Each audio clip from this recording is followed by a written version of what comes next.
The sound of my father's voice boomed across the backyard, each word hitting me like a hammer against concrete. "Ladies and gentlemen, let me tell you about my son Liam, valedictorian, varsity captain, and Harvard-bound." I stood by the fold-out table, arranging plastic forks with the same precision I used to lay rebar at the construction site where I once worked. My hands moved automatically, muscle memory from years of being the invisible one, the helper, the background noise to Liam's symphony.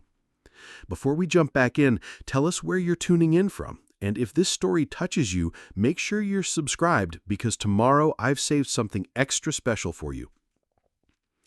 18 years old today, golden boy Liam, with his perfect smile and effortless charm, basked in the Florida sun, while neighbors and family friends gathered around him like moths to a flame. I watched from the periphery, my worn sneakers planted firmly on the grass that I'd mowed yesterday, another task that went unnoticed. "Noah, can you bring out more ice?" Mom's voice drifted over the crowd. Elena Thompson, ever gentle, ever careful not to make waves. She caught my eye for just a moment, and I saw something there, a flicker of recognition, maybe guilt, but it vanished as quickly as it came. I nodded, wiping sweat from my forehead with the back of my hand. The Miami heat felt familiar, like those scorching days when I used to climb scaffolding before the accident that changed everything, before I learned what it meant to truly fall. Inside the kitchen, I grabbed bags of ice from the freezer, each one heavy in my hands. Through the window, I could see Dad still holding court, his chest puffed out with pride as he detailed Liam's latest achievement: the basketball scholarship, the academic awards, the bright, shining future that stretched out before his firstborn son like a red carpet. When I returned outside, balancing the ice bags against my chest, I overheard Mrs. Rodriguez from next door asking, "And what about Noah? What's he up to these days?" I froze, hope blooming in my chest like a stubborn weed pushing through concrete. Dad glanced over at me, his expression flickering with something I couldn't quite read. Noah's figuring things out. You know how it is at that age." He turned back to Mrs. Rodriguez with renewed enthusiasm. "But Liam here just got accepted into Harvard's pre-med program with a full academic scholarship." The ice bags felt heavier suddenly. I forced myself to keep walking, to keep moving, to keep existing on the margins of my own family's celebration. Mrs. Rodriguez smiled politely, but I caught the pity in her eyes. The same look I'd seen in the hospital when the nurses realized no one was coming to visit me. I dumped the ice into the cooler with more force than necessary, the cubes scattering like my scattered hopes. 3 months ago, I'd finally gotten my GED after dropping out to support the family. 3 months ago, I'd been accepted to Miami-Dade Community College on a partial scholarship. 3 months ago, I'd tried to tell Dad about it during dinner, but he'd been too busy planning this party, too focused on Liam's achievements to notice mine. "Hey, little brother," Liam's voice cut through my thoughts. He jogged over, his face flushed with happiness and attention. For a moment, I saw something in his expression, not malice, but genuine obliviousness. He had no idea, no clue that every compliment he received felt like a stone thrown at my chest. "Great party," I managed, forcing what I hoped looked like a smile. "Thanks, man. I know you helped Mom set everything up." He squeezed my shoulder, the gesture meant to be brotherly, but it only reminded me of how different we were. His hands were soft from academic success. Mine were calloused from real work, from sacrifice, from years of carrying weight that no one else could see. As he bounded back to his admirers, I retreated to the edge of the yard where the folding chairs sat empty. This was my spot, always on the periphery, always watching, always hoping that someday someone would see me standing there. That's when I noticed Grandpa Henry sitting quietly by himself near the garden shed, his weathered hands folded in his lap, watching me with eyes that seemed to hold secrets. Unlike everyone else, he wasn't looking at Liam. He was looking at me. And for the first time all day, I didn't feel invisible. The congregation stirred, whispers rising like wind through autumn leaves. I could feel dozens of eyes on me as I walked toward Jameson on unsteady legs. My father moved to intercept me, his hand reaching for the envelope, but Jameson stepped smoothly to the side. "The instructions were explicit," he said firmly. "David must receive this personally." My hands trembled as I accepted the envelope. It was heavier than I expected, and I could feel something substantial inside, beyond just paper. Written across the front, in my mother's familiar handwriting, were the words, "For my beloved David, when you need to remember who you truly are." "Open it later," my father commanded, his voice sharp with authority. "This is a funeral, not a reading of wills." But I was already breaking the seal, my fingers working with a desperate urgency I didn't fully understand. The envelope contained a letter written on my mother's personal stationery, cream-colored paper with her monogram, and a small brass key that caught the chapel's colored light. My hands shook as I unfolded the letter. The first lines made my breath catch. "My dearest David, if you are reading this, then I am gone. And I fear your father has used this day to hurt you as he has hurt you so many times before. Know that every cruel word he speaks comes from his own fear and disappointment, not from any failing in you." The chapel had gone completely silent. I could feel my father's rage radiating from across the aisle, but for once, I didn't care. My mother's words wrapped around me like a warm embrace, and I continued reading with growing amazement. "I have prepared something for you, my son. Not just money, but a mission. Hidden in our safety deposit box is everything you need to fulfill my lifelong dream of opening a literacy center for underprivileged children. The key in this envelope will unlock more than just a box. It will unlock your future." When I looked up, my father's face had gone pale, and Mr. Jameson was watching me with the faintest hint of a smile. The walls of my small Manhattan apartment felt closer than usual that night, the silence pressing against me like a physical weight.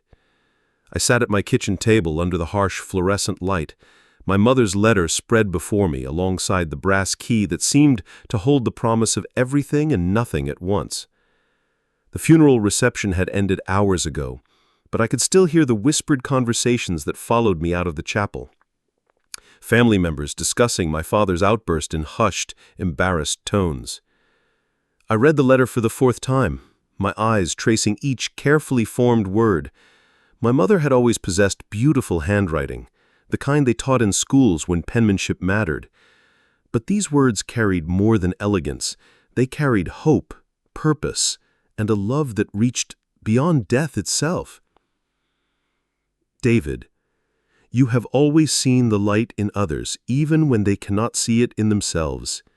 This is why I chose you for this mission. Your father measures worth in dollars and influence, but I have watched you change lives one student at a time. Mrs. Rodriguez's daughter graduated because you stayed after school to help her with reading. Tommy Williams found his confidence because you believed in him when no one else would." How had she known about Tommy? I had never mentioned that shy 8-year-old who struggled with dyslexia, the boy who lit up when he finally read his first chapter book. Had Mom been watching more closely than I realized? The apartment felt hollow without her, without the weekly phone calls where she would ask about my students by name and celebrate their small victories as if they were her own grandchildren. She had been my anchor in a world where my father's disapproval seemed to follow me everywhere, his disappointment a constant shadow over every career choice I made. A knock at my door interrupted my thoughts. I opened it to find Ethan Ross standing in the hallway, still wearing his dark funeral suit, but with his tie loosened and his sleeves rolled up. My best friend since childhood carried 2 cups of coffee from the deli downstairs and wore the expression of someone who wouldn't take no for an answer. "You look like hell," he said, pushing past me into the apartment. "When's the last time you ate something?" "I'm fine, Ethan." "No, you're not." He set the coffee cups on my table and glanced at the letter. "Your old man really outdid himself today. Even by Richard Miller's standards, that was brutal." I sank back into my chair, suddenly exhausted. Maybe he's right. Maybe I am nothing. Ethan grabbed the other chair and turned it backward, straddling it in that casual way that reminded me of our teenage years. "Your mom didn't think so. And she was the smartest person in your family."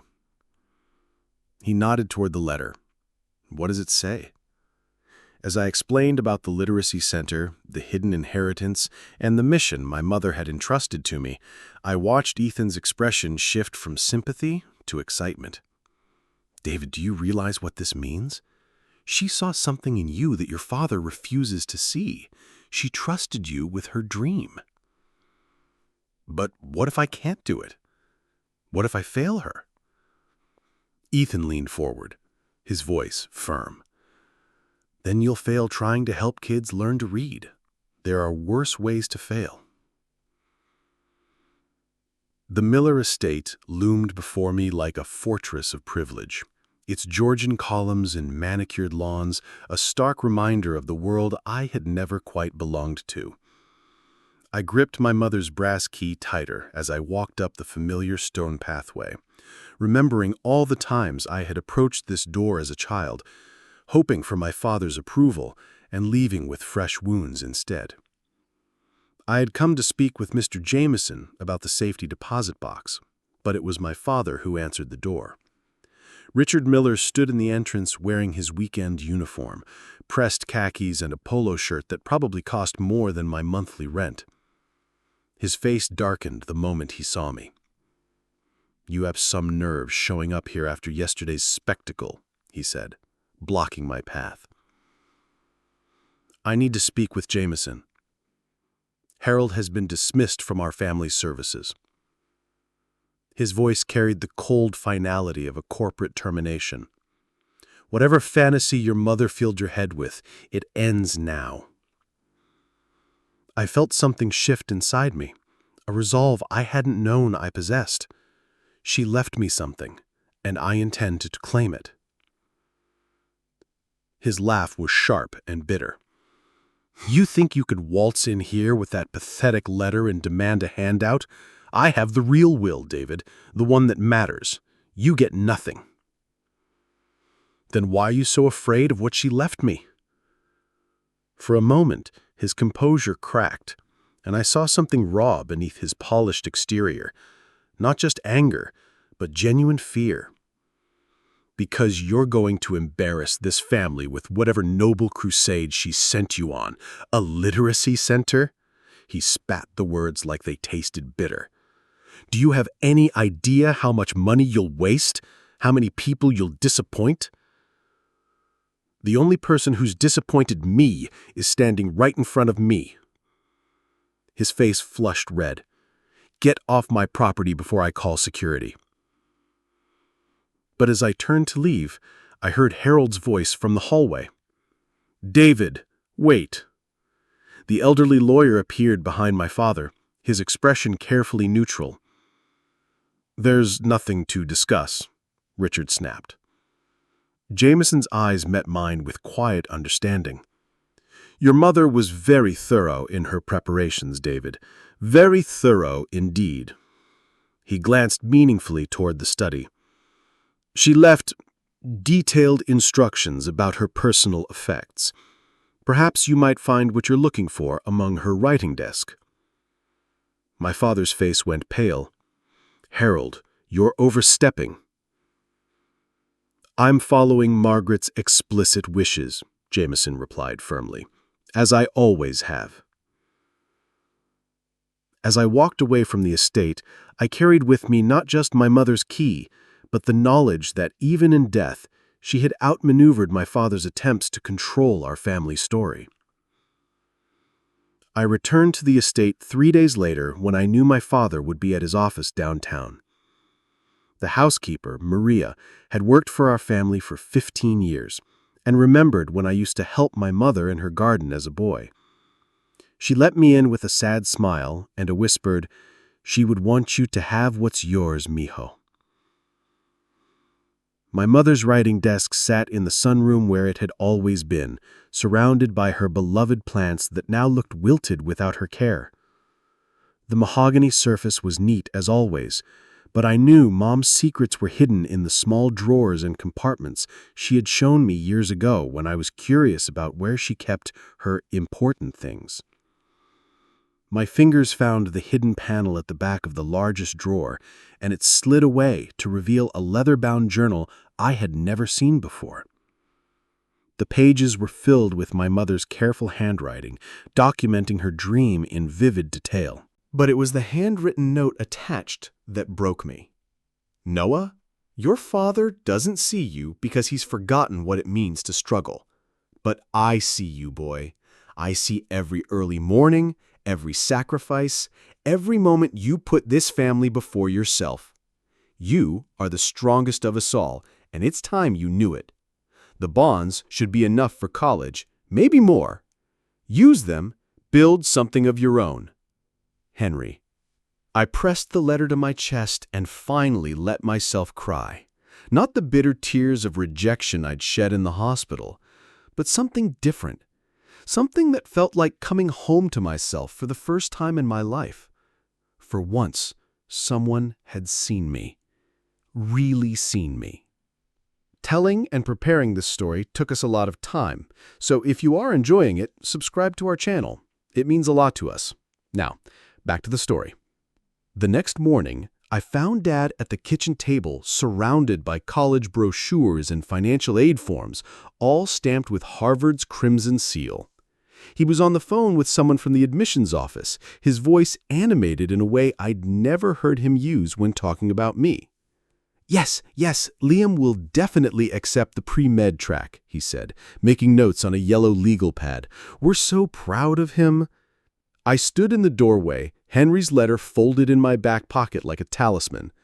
The savings bonds were hidden in my room, but their weight seemed to follow me everywhere.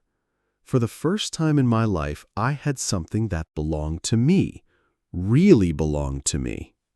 "Dad," I said when he hung up the phone. He barely glanced up from his paperwork. "What is it, Noah? I'm busy here. We need to get all of Liam's housing forms submitted by—" "I need to talk to you about something important." "Can it wait? Your brother's future is at stake here." The familiar sting hit me, but this time it felt different, less sharp. Henry's words echoed in my mind. "You are the strongest of us all." I pressed on. "It's about Grandpa Henry. He gave me something yesterday, a box with Noah." Dad's voice carried that edge of impatience I knew so well. "Whatever your grandfather gave you can wait. Right now, we need to focus on what matters. Liam starts Harvard in 3 months and there are 1,000 details to handle." What matters? The words hit like a slap, but I stood my ground. "This matters too, Dad.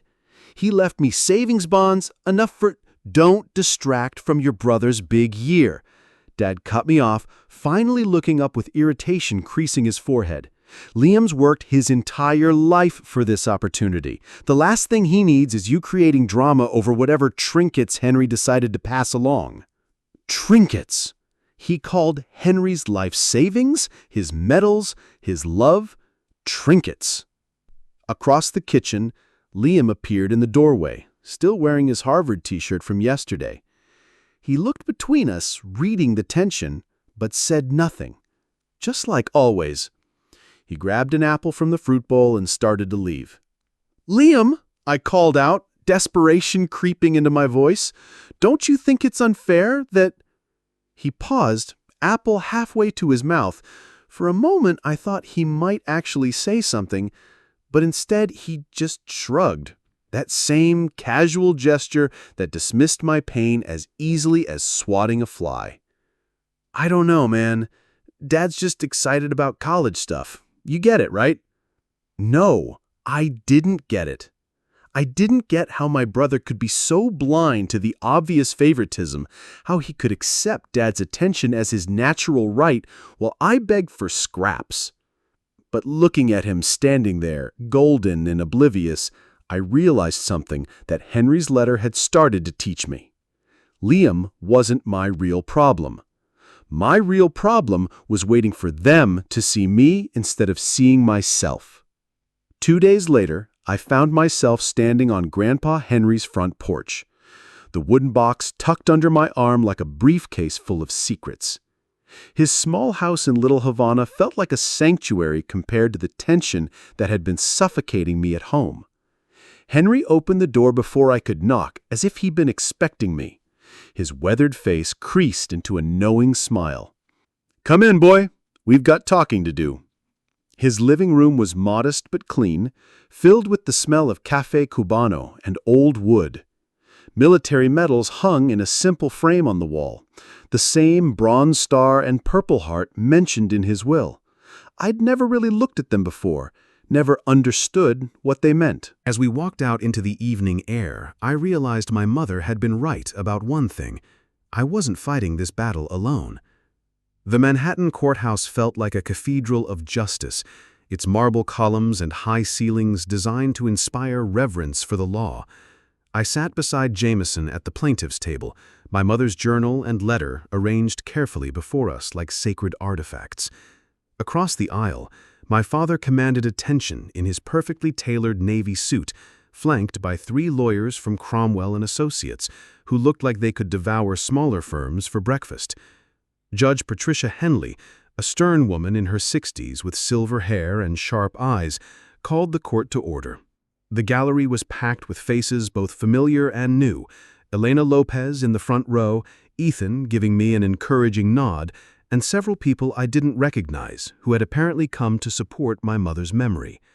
Richard's lead attorney, a polished man named Harrison Cromwell, rose first. His voice carried the authority of someone accustomed to winning. "Your Honor, this is a simple matter of estate law. Richard Miller is the surviving spouse and sole beneficiary of Margaret Miller's will, executed properly and witnessed according to New York State requirements." He held up an official-looking document.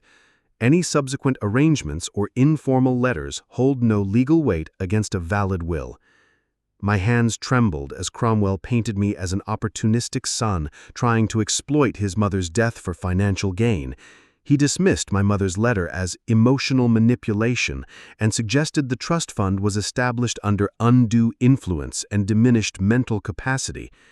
When Jameson rose to respond, his voice was quieter but carried decades of legal experience. "Your Honor, we're not here to contest Mr. Miller's inheritance of the marital estate. We're here to honor Margaret Miller's separate property, a trust fund established with her own family inheritance, completely outside the marital assets." He placed my mother's journal on the evidence table. "These documents demonstrate Mrs. Miller's sound mind, clear intentions, and deep commitment to educational philanthropy. The trust fund predates any illness by 18 months. Elena was our first witness. She spoke with quiet dignity about my mother's impact, her voice never wavering even when Cromwell tried to attack her credibility. "Margaret Miller saw potential in people when they couldn't see it in themselves," Elena testified. "She believed education was the greatest gift you could give someone. This literacy center isn't about money, it's about continuing her mission of lifting others up." 3 more witnesses followed, each telling similar stories of my mother's generosity and vision. Mrs. Patterson from the community center, Dr. Sarah Kim, who had worked with Mom on literacy initiatives, and, surprisingly, Father Michael from St. Matthew's Chapel. Margaret often spoke of her son David.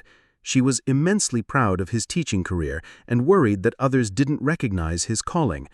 She saw this project as a way to honor both his work and her own values. When my father took the stand, his composure was perfect, but I could see the tension in his jaw.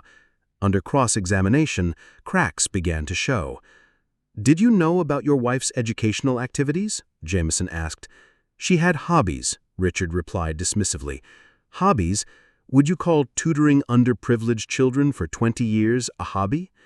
My father's mask slipped for just a moment, revealing the contempt beneath.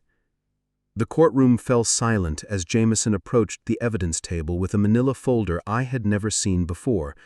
His weathered hands moved deliberately as he opened it, revealing documents that made my father shift uncomfortably in his chair for the first time since the trial began. Your Honor, during our investigation, we discovered something troubling about Mr. Richard Miller's conduct during his wife's final months. These are medical records from Margaret Miller's oncologist, along with correspondence that paints a disturbing picture. He handed copies to the judge and opposing counsel. Mrs. Miller was diagnosed with pancreatic cancer in September, giving her approximately 6 months to live. During this time, Mr. Miller made repeated attempts to pressure her into signing over control of her personal trust fund. My stomach clenched as the pieces began falling into place.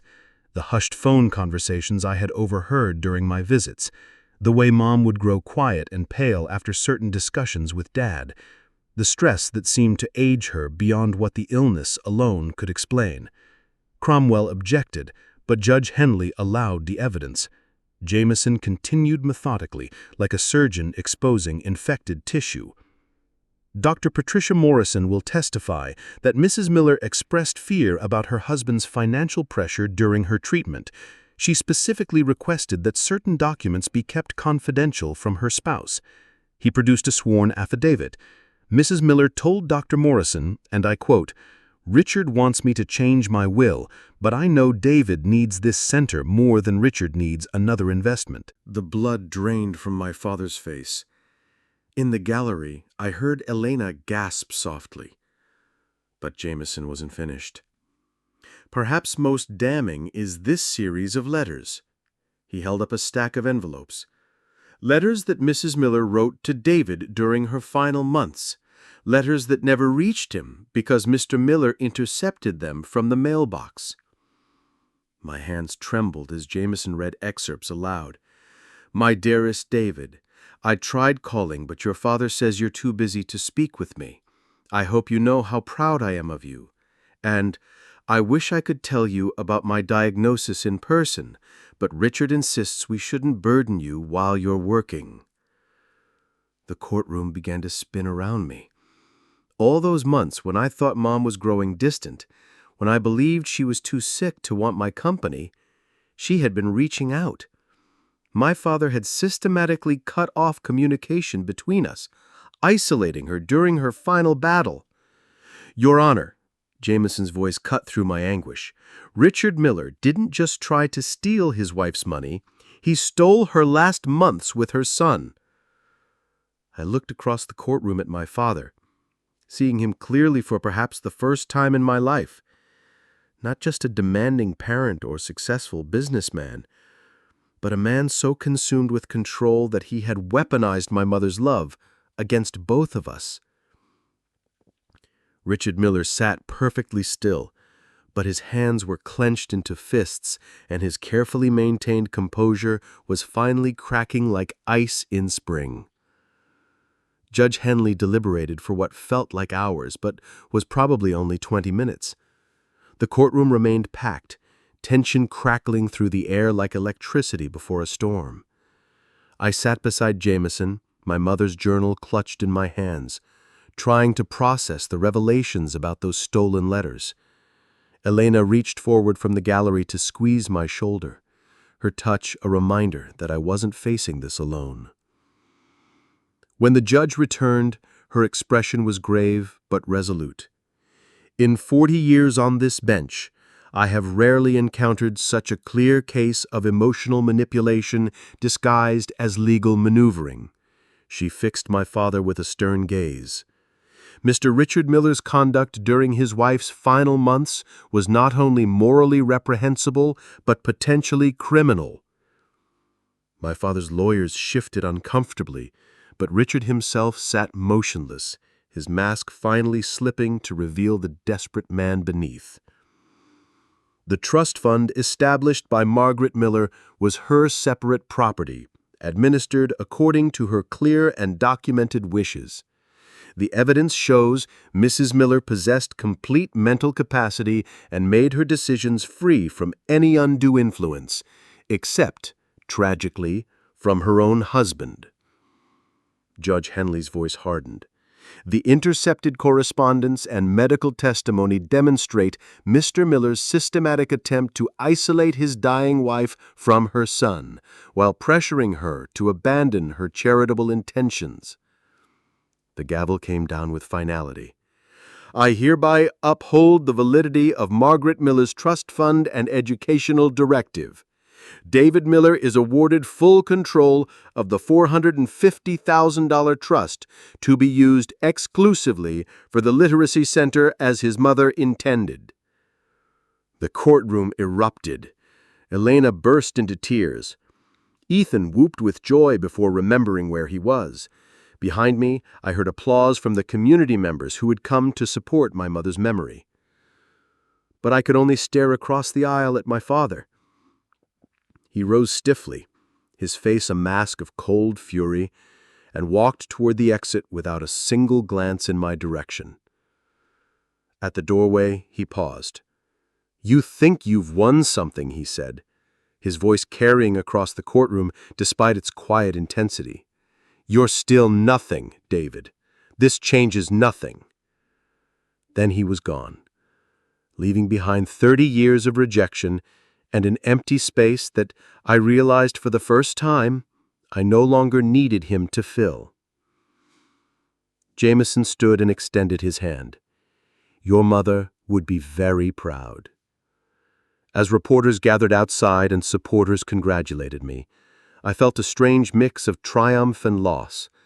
I had won my mother's legacy, but lost my father forever, although perhaps he had never truly been mine to lose. Elena appeared at my elbow, her eyes bright with tears and determination. "So when do we start building this literacy center?" For the first time in months, I smiled without reservation. "Tomorrow." The morning sun streamed through windows that Elena and I had spent a weekend cleaning, casting warm light across reading circles where 8-year-old Maria practiced sounding out words, and 10-year-old Marcus discovered that books could transport him to distant worlds.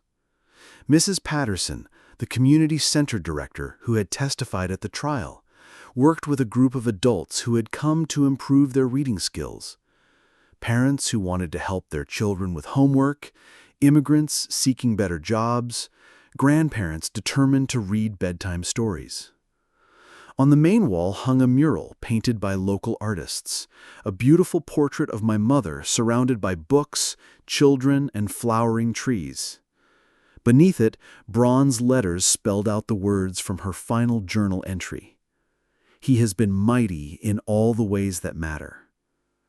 "She would have loved this," Ethan said, appearing beside me with 2 cups of coffee from the volunteer station.